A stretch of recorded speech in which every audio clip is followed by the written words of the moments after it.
அனைவருக்கும் வணக்கம். நவகிரக காரகத்தை பற்றி தெரிந்து கொள்வோம்.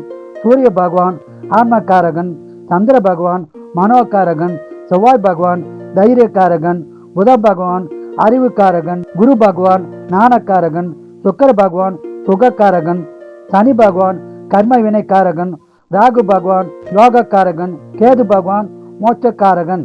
நவகிரகங்களை வழிபடுவதால் ஏற்படும் பலன்களை தெரிந்து கொள்வோம். சூரிய பகவானை வழிபடுவதால் உடல் ஆரோக்கியம் மங்களம் உண்டாகும். சந்திர பகவானை வழிபடுவதால் புகழ் கிடைக்கும். செவ்வாய் பகவானை வழிபடுவதால் தைரியம் தன்னம்பிக்கை உண்டாகும். புத பகவானை வழிபடுவதால் நல்ல புத்தி அறிவாற்றல் பெருகும். குரு பகவானை வழிபடுவதால் செல்வமும் புத்திர பாக்கியமும் கிடைக்கும். சுக்கர பகவானை வழிபடுவதால் நல்ல மனைவி வீடு நிலம் வாங்கும் யோகம் உருவாகும். சனீஸ்வர பகவானை வழிபடுவதால் ஆயுள் விருத்தியாகும். ராகு பகவானை வழிபடுவதால் பயணத்தால் பலன் கிடைக்கும். கேது பகவானை வழிபடுவதால் ஞானம் உண்டாகும்.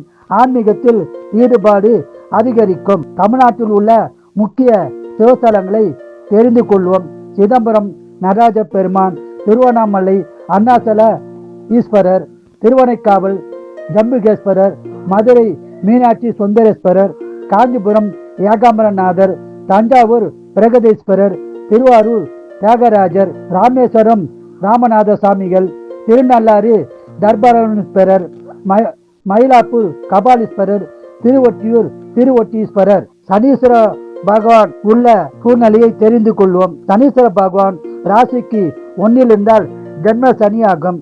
சனீஸ்வர பகவான் ராசிக்கு 2 இருந்தால் பாத சனியாகும். சனீஸ்வர பகவான் ராசிக்கு 3 இருந்தால் சகாய சனியாகும். சனீஸ்வர பகவான் ராசிக்கு 4 இருந்தால் அஷ்டாத்தம சனியாகும். சனீஸ்வர பகவான் ராசிக்கு 5 இருந்தால் பஞ்சம சனியாகும். சனீஸ்வர பகவான் ராசிக்கு 6 இருந்தால் ரோக சனியாகும். சனீஸ்வர பகவான் ராசிக்கு 7 இருந்தால் கண்டக சனியாகும். சனீஸ்வர பகவான் ராசிக்கு 8 இருந்தால் அஷ்டம சனியாகும்.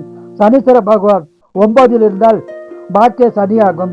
சனீஸ்வர பகவான் 10 இருந்தால் கர்ம சனியாகும்.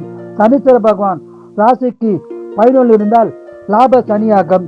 சனீஸ்வர பகவான் ராசிக்கு 12 இருந்தால் விரய சனியாகும். நன்றி, வணக்கம்.